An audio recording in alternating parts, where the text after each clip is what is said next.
안녕하세요. 오늘은 해마다 증가 추세에 있는 대장암의 주요 발병 요인 6가지를 소개해 드릴까 합니다. 대장암이란 결장과 직장에 생기는 악성 종양을 말하는데요.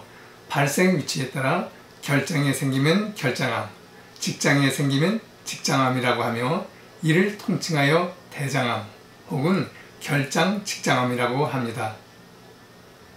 대장암을 일으키는 요인으로 첫째로 꼽히는 것이 변비인데요. 변비는 한국인 10명 가운데 3명꼴로 나타나고 있는 흔한 증세 중 하나입니다.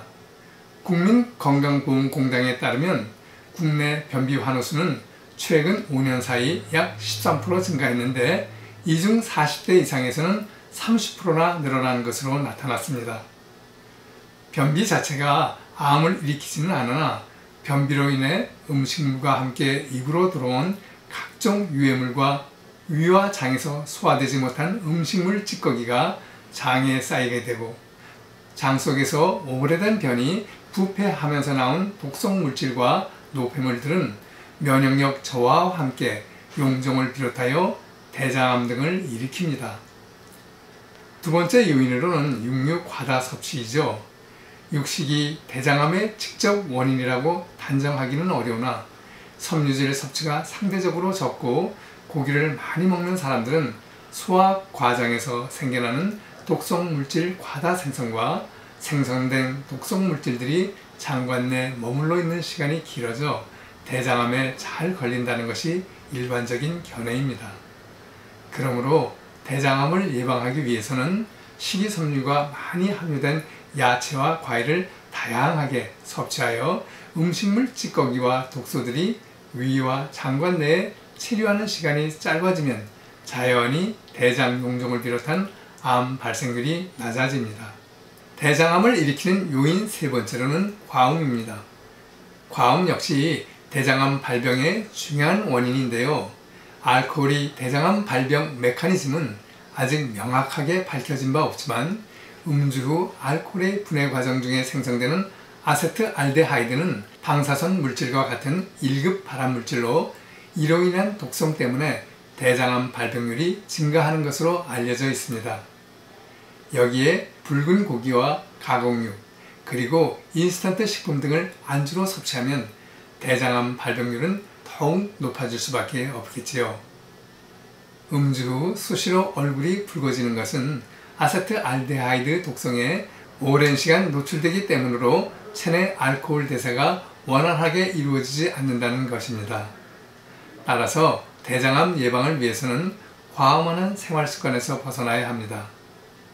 과음이 대장암 발생의 주요 원인이 된다는 연구 논문이 있는데요.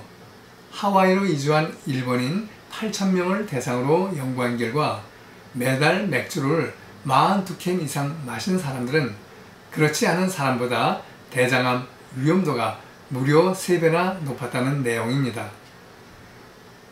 네 번째 요인으로는 스트레스입니다. 현대인, 특히 오늘날 한국인들이 받고 있는 스트레스는 연령을 떠나 세계에서 으뜸이라고 생각하는데요. 먼저 40대 남성 사망률을 볼까요? OECD 국가 중 몇이죠? 예, 1위입니다. 그렇다면 여성들은 어떻습니까? 우울증 환자가 일본의 1,000~1,000배가 된다고 합니다. 인구를 대비해 본다면 7~8배가 되는 것이죠. 요즘 청년들이 받고 있는 스트레스 강도는 어떤가요? 노인들은 편한가요? 노인 자살률 세계 1위. 이혼율은요? 참으로 안타까운 일입니다. 스트레스는 대장암뿐만 아니라 갖가지 암과 고혈압, 당뇨 등 대부분의 만성질환을 일으키는 원인이 되고 있습니다.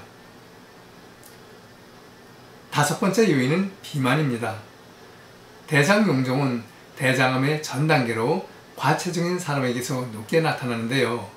과체중 지표인 BMI가 25 이하인 그룹은 18.8%에서 25 이상인 그룹은 23.8%에서 용종이 발견됐으며 체지방률을 기준으로 조사한 결과에 따르면 정상 남성의 경우 24%, 비만인 남성의 경우 32.5%에서 체지방률이 30 이하인 정상 여성의 7.9%, 비만인 여성의 9.9%에서 용종이 나타났고, 아울러 비만인 사람의 경우 대장암 위험이 무려 3.4배나 높게 나타났습니다.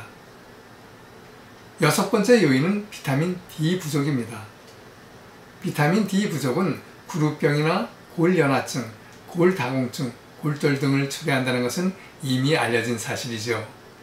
그런데 흥미로운 사실은 지난 2005년부터 각국의 전문가들은 비타민 D 부족과 암 발생 간의 상관관계를 주목해오고 있다는 것입니다. 국내에도 번역 출간된 내 몸 사용 설명서의 저자인 오수 박사는 비타민 D는 몸의 면역계가 정상적으로 활동하도록 도와주어 암 예방과 심장병 발병 위험을 줄여주는 데 중요한 역할을 한다고 말했으며, 미국 보스턴 의대 홀릭 박사는 생물물리와 분자생물학제에 기고한 글에서 비타민 D 하루 권장량만 섭취하면 전립腺 암과 유방암, 대장암의 발생 위험을 각각 30%에서 50% 줄일 수 있고, 특별히 비타민 D가 전립腺 특이 항원인 PSA의 수치를 유의한 수준으로 떨어뜨리기 때문에 특히 중년 남성의 섭취를 권장한다고 말했습니다. 또한 비타민 D 부족은 류마티스 관절염, 당뇨병 등의 발생 위험도 높이죠. 그렇다면 비타민 D 어떻게 섭취할까요? 비타민 D 섭취를 위해서는 정어리, 청어, 연어, 참치나 유제품, 버섯류 등을 충분히 먹는 것이며, 음식물로 비타민 D를 제대로 섭취하기 어려운 경우에는 비타민 D가 보강된 영양제 복용이 필요합니다. 그러나 비타민 D가 보강된 영양제 복용보다는 햇빛에 의해 체내에서 합성할 수 있도록 하루 20분쯤 햇빛을 쬐는 것이 좋습니다. 특히 비타민 D 결핍에 주의해야 할 사람들은 장기간 약물을 복용하는 사람인데요. 계속해서 복용하면 비타민 D 합성 작용을 방해하는 약물이 있기 때문이죠.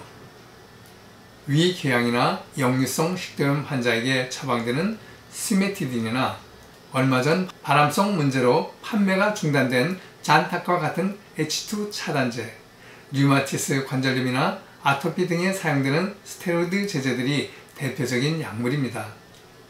이들 성분의 의약품들은 6개월 이상 사용할 때 비타민 D 결핍이 생기지 않도록 주의해야 하며, 비타민 D 하루 권장량은 400IU이며 일반적으로 400에서 800IU가 바람직한 것으로 알려져 있습니다. 그러나 최대 허용치인 2500IU 이상을 장기간 섭취하게 되면 눈의 염증과 혈관벽이나 간, 폐, 신장 등에서 칼슘의 이상 침착이 생길 수 있으므로 주의해야 합니다. 그러므로 가장 바람직한 것은 앞에서 말씀드린 대로 하루 20분쯤 햇빛을 쬐어 천연의 원리를 가지고 내 몸에서 필요한 만큼의 비타민 D를 공급하게 하는 것이 가장 바람직한 방법이라고 할 수 있습니다. 우리 모두 생활 가운데서 변비 예방하기, 육류 과다 섭취를 줄이기, 과음보다는 절주하기, 마음의 여유를 갖고 스트레스 덜 받기, 비만에서 벗어나 정상 체중 유지하기, 하루 20분 정도 햇볕 쬐기 등을 통해 대장암으로부터 자유함을 얻어 건강하고 행복한 삶을 영유하시기 바랍니다. 끝까지 시청해 주셔서 감사합니다.